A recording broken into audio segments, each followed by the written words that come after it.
Gardaí have confirmed they're aware of a group that's aiming to influence business owners in Tralee to reopen despite strict level 5 restrictions. It's believed that letters and emails have been circulated instructing businesses to open up on Monday, March the 1st, next Monday, and break the public health regulations. Fianna Fáil Councillor for Tralee, Mike Sheehy, is on the line. Mike, good morning. Good morning, Pat. Now, you've actually seen these communications. They come in email form and paper form. What are they saying? Yeah, I suppose, Pat, there's been a number of leaflet drops and also a number of digital billboards that have been seen throughout Tralee over the last number of weeks. Both of those were pre-Christmas. I actually had one of the leaflets dropped to my own house by a group. But more recently, within the last 10 days, businesses have been contacted by, again, I suppose, look, it's a faceless group. There's no name attached to these emails, but they were contacted via an email drop urging them to open next week. So I suppose, look, there's no doubt that businesses are suffering. But I mean, disinformation campaigns like this are, look, in my eyes, they're a sinister and pretty cynical attempt, to be honest, to exploit frustrations inside the business community and the community as a whole. To be honest, I mean, down here in Kerry, Pat, and you've had people on pre-Christmas on this. Kerry has we were very lucky to have a very robust tourist industry, for example, down here. 1 in 5 jobs were directly employed by tourism.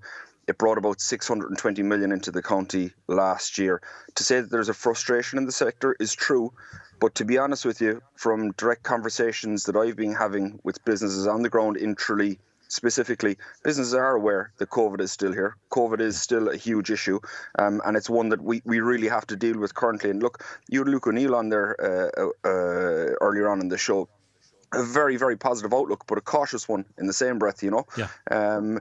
We're hopefully moving through the gears. There is light at the end of the tunnel, but look, unfortunately, this type of disinformation doesn't help matters. And Mike, you are doing well in Kerry. I was pointing out that by the German criteria, the schools in Kerry would be the only ones to open, as it happens, because your levels are low. Anyway, I want to read this email. To whom it may concern, we're a group of business owners in Tralee who've come together to try and organise a reopening of small businesses in Tralee on the 1st of March 2021.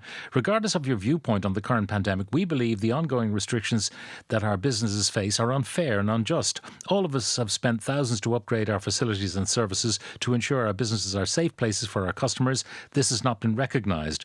The majority of cases are not deriving from the personal services industry, and we have the evidence to support that. Now, this is unsigned, of course.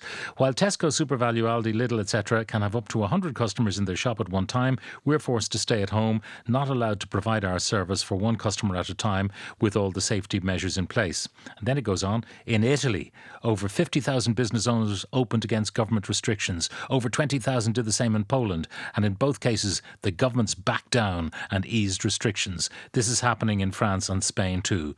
This will only be successful if we open together in large numbers. So it's kind of subtle, persuasive, you know, playing on people's resentment that they have spent cash on, perspex, dividers and all the other things that we are required to do to make our places of business safe. So it plays on that. Yeah, it does play on that. But I suppose in the same breath, Pat, you'd be concerned where this information is coming from and the fact that it is disinformation really for the most part. A lot of these leaflet drops and a lot of these emails purporting to be, purporting to be from verified sources and whatnot.